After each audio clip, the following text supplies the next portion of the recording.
So next question हमारा आता है, या इस थ्योरम के साथ एक क्वेश्चन लग के भी आता है कि अगर कंटिन्यूस फंक्शन इंटीग्रेबल है तो क्या उल्टा होता है? उल्टा मतलब इंटीग्रेबल फंक्शन कंटिन्यूस होता है? तो इसका आंसर है नो, इंटीग्रेबल फंक्शन डिसकंटिन्यूस भी हो सकता है। सेम क्वेश्चन इसके साथ आता है कि अगर मोनोटोनिकली इंक्रीजिंग या डिक्रीजिंग फंक्शन है तो इंटीग्रेबल है, लेकिन क्या इंटीग्रेबल फंक्शन है तो मोनोटोनिकली इंक्रीजिंग होगा या डिक्रीजिंग होगा, या कन्वर्स टू होगा? तो इसका आंसर भी नो है। सो दैट मीन्स थ्योरम 1 और थ्योरम 2 का जो कन्वर्स होता है वो ट्रू नहीं है। मैंने यहाँ पे नंबर डाला हुआ है, तो ठीक है, तुम्हें नोट से समझ में आ जाएगा। So converse of theorem 1 and theorem 2 are not true. तो पहले थ्योरम 1 पे कंसीडर करते हैं, उसके लिए मैंने एग्जांपल 1 बनाया है। तो एग्जांपल 1 मैंने लिया है greatest integer function. I hope तुम्हें समझ में आता होगा, ये स्टेप फंक्शन होता है।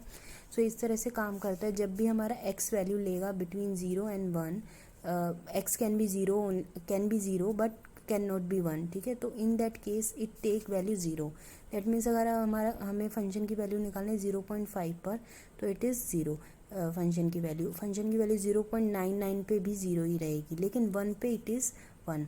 सो बेसिकली जो भी हमारा उस नंबर से सबसे बड़ा जो इंटीजर है वो वैल्यू लेता है। फॉर एग्जांपल 0.99 से इंटीजर कौन कौन से ऐसे इंटीजर्स हैं जो कि 0.99 से लेस देन है, ठीक है। सो आप बोल सकते हो बहुत सारे इंटीजर हैं, -2 भी है, -1 भी है, 0 भी है, ठीक है, 1 नहीं है, ठीक है। सो इनमें से जो सबसे बड़ा इंटीजर है वो कौन है? 0। तो ये 0 वैल्यू लेता है। सिमिलरली 1.99 के लिए सोचो, 1.99 के लिए ऐसे कौन से इंटीजर्स हैं जो 1.99 से छोटे हैं? तो ऐसे बहुत सारे इंटीजर्स हैं, -3, -4, -5, -1, 0, 1, ठीक है, लेकिन 2 नहीं है क्योंकि 1.99 है।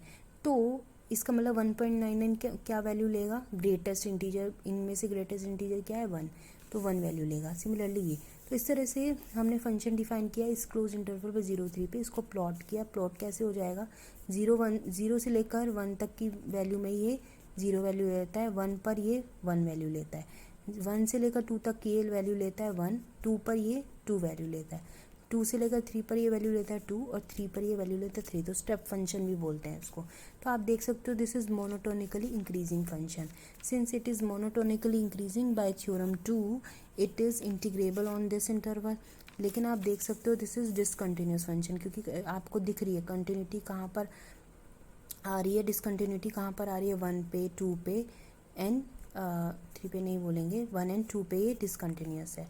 So this is discontinuous function, hence converse is not true, क्योंकि हमारे पास एक ऐसा इंटीग्रेबल फंक्शन है विच इज़ डिसकंटिन्यूस। सिमिलरली मैं अगर थ्योरम 2 का कन्वर्स पूछा जाए कि 2 है या नहीं, तो वो भी 2 नहीं है। उसके लिए हम एग्जांपल देते हैं। This is parabola f(x = x², -1 से लेकर 1 तक मैंने क्लोज इंटरवल लिया, -1 से 1 तक पैराबोला होता है, ठीक है।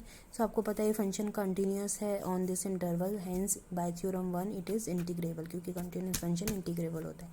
लेकिन ये फंक्शन ना तो इंक्रीजिंग है और ना ही डिक्रीजिंग है, बिकॉज अगर आप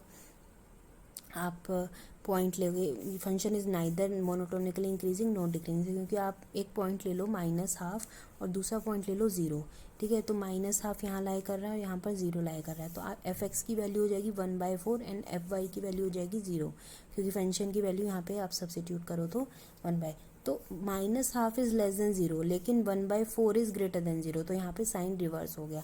और जब आपको दिखाना है कि ये डिक्रीजिंग नहीं है, तो आप एक वैल्यू ले लो 0 एंड y को ले लो हाफ, तो x is less than y, लेकिन f(x) is 0 and fy is 1/4, तो इस केस में fy is greater than fx, तो मोनोटोनिकली डिक्रीजिंग भी नहीं हुआ, क्योंकि मोनोटोनिकली अगर डिक्रीजिंग होता तो fx should be greater than, क्योंकि fx is less than y, तो fx should be greater than equals to fy होना चाहिए था, लेकिन वो चीज़ नहीं हो रही है, ठीक है। So converse of this theorem is not true.